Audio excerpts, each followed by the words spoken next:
Robert Eggers, el director que se ha ganado cierto reconocimiento con un puñado de películas en la última década, llega con su versión de Nosferatu. Con un presupuesto de $50 millones y un reparto estelar, nos cuenta la historia del Conde Orlok, el Drácula que no es Drácula. ¿Vale la pena esta película? ¿Es una versión renovada de Nosferatu o se quedó corta frente a las expectativas? Antes de responder estas preguntas, hagamos un repaso por las versiones anteriores de Nosferatu, porque en los 100 años que han transcurrido desde la primera, hay mucho que contar. Antes de continuar, si te gustan nuestros videos, te invitamos a suscribirte a nuestro canal y darnos un me gusta. No te quita mucho tiempo y nos motiva a seguir generando contenido. La original, Nosferatu, una sinfonía de horror, dirigida por F.W. Murnau en 1922, es una de las obras más representativas del expresionismo alemán, que hacía más énfasis en las emociones y que utilizaba ángulos de filmación novedosos con una marcada inclinación hacia lo onírico.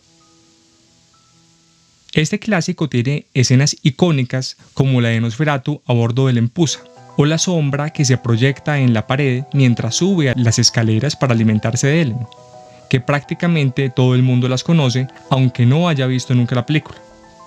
La producción de esta película tiene además una conocida y extraordinaria historia, pues la viuda de Bram Stoker persiguió ferozmente y trató de destruir todas las copias que existían de este filme, pues se trataba de un plagio deliberado de la novela de Drácula de Bram Stoker, y para no pagar derechos de autor, los productores hicieron alteraciones menores y mayores a la novela, con el fin de disimularlo. Cambiaron los nombres de los personajes principales y suprimieron otros. Trasladaron la acción de Inglaterra a Alemania. Cambiaron los efectos de la mordida del vampiro, que acá no transforma a sus víctimas en no muertos, sino que los mata, y convirtieron al sensual conde Drácula en el decrépito y decadente conde Orlok, que estéticamente y en su personalidad es muy diferente del vampiro de Stoker. Sin embargo, tal vez el cambio más drástico de la película fue que alteró el final de la novela, pues creó una nueva debilidad para el vampiro: la luz del sol. Porque mientras Drácula se pasea de día por las calles, para Nosferatu la luz del sol es letal, debilidad que terminó impregnando a todo el género de vampiros, que en su mayoría son desde entonces vulnerables al sol. En 1979, Werner Herzog dirigió Nosferatu el vampiro, una curiosa adaptación a medio camino entre Nosferatu y Drácula, que mantuvo la estética y la trama general de Nosferatu, pero restauró los nombres originales de los personajes que ahora eran de dominio público. Aunque Ellen, por ejemplo, no se llama Mina, sino Lucy, como en muchas versiones de Drácula. Esta película, que se nutre de la original y le añade complejidad, tiene sabor a cinearte, una atmósfera muy cuidada y hasta escenas surrealistas como la de la danza macabra y la última cena a la que asiste Lucy mientras camina por la plaza presa de la peste e infestada de ratas.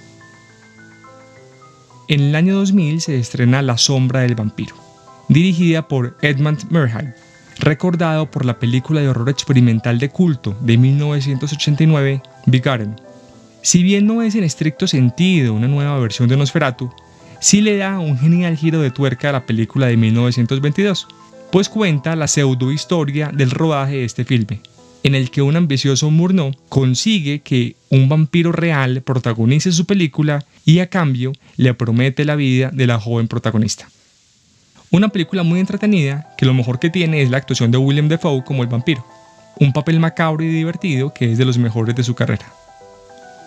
Aunque la película de Robert Eggers es de la que todo el mundo habla ahora, ese mismo año se estrenó Nosferatu, una sinfonía de horror, un remake dirigido por David Lee Fisher, prácticamente con las uñas, y que reproduce escena por escena la original, agregando diálogos que no le hacen ningún bien y que le restan a la atmósfera de un filme diseñado para hacer una película muda.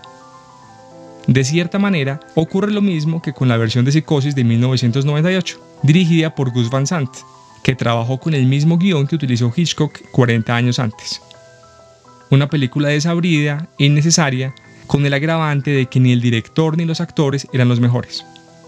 Eso sí, no hay duda de que se trata de una película hecha con todo el corazón, pues su director es un amante del expresionismo alemán que en 2005 ya había hecho un remake de El gabinete del Dr. Caligari y se nota que Doug Jones, muy acostumbrado a papeles fantásticos y extraños, pues ha participado en varias de las películas de Guillermo del Toro, disfrutó de principio a fin interpretando al Conde Orlok. Vamos ahora con la película de Robert Eggers. Hay que empezar por decir que si bien se promocionó como una nueva versión de Nosferatu de 1922, en realidad es una nueva versión de Nosferatu de 1979, ya que esta es la base tanto del guión como en lo que tiene que ver con el cuidado de la estética. Eggers hace un gran trabajo construyendo la atmósfera y la primera mitad de la película funciona muy bien, con planos tenebrosos y técnicas visuales que recuerdan las películas clásicas de terror. La iluminación es escasa y todo transcurre en la penumbra. Incluso muchas veces lo único que se logra ver es el protagonista, rodeado del negro absoluto. La decoración, la fidelidad histórica, el diseño de vestuario y las locaciones son ideales para cada escena, con un gran manejo de la cámara que intercala entre primeros planos y planos abiertos. El director utiliza las técnicas que contribuyeron a que la atmósfera de sus películas previas, en particular La Bruja y El Faro, hayan sido tan efectivas. Pero si bien la factura de la película es impecable, el fondo tiene varias fallas.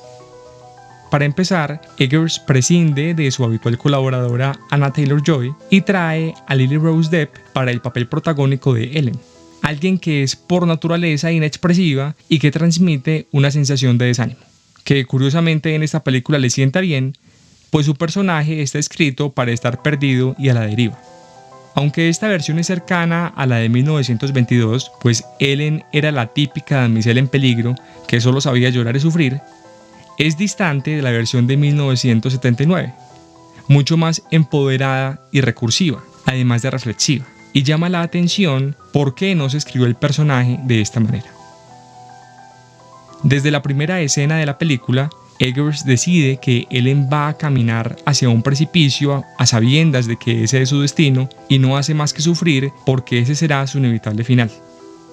Tampoco queda claro cuál es la relación de Ellen y Nosferatu, porque aunque en varios momentos se establece que desde pequeña han tenido un vínculo y que ella tiene una predisposición natural hacia las fuerzas y fenómenos que escapan de la comprensión humana, nunca se explica qué es lo que la ata a Nosferatu, que la visita en sueños desde tiempo atrás y la suma en un trance hipnótico sexual.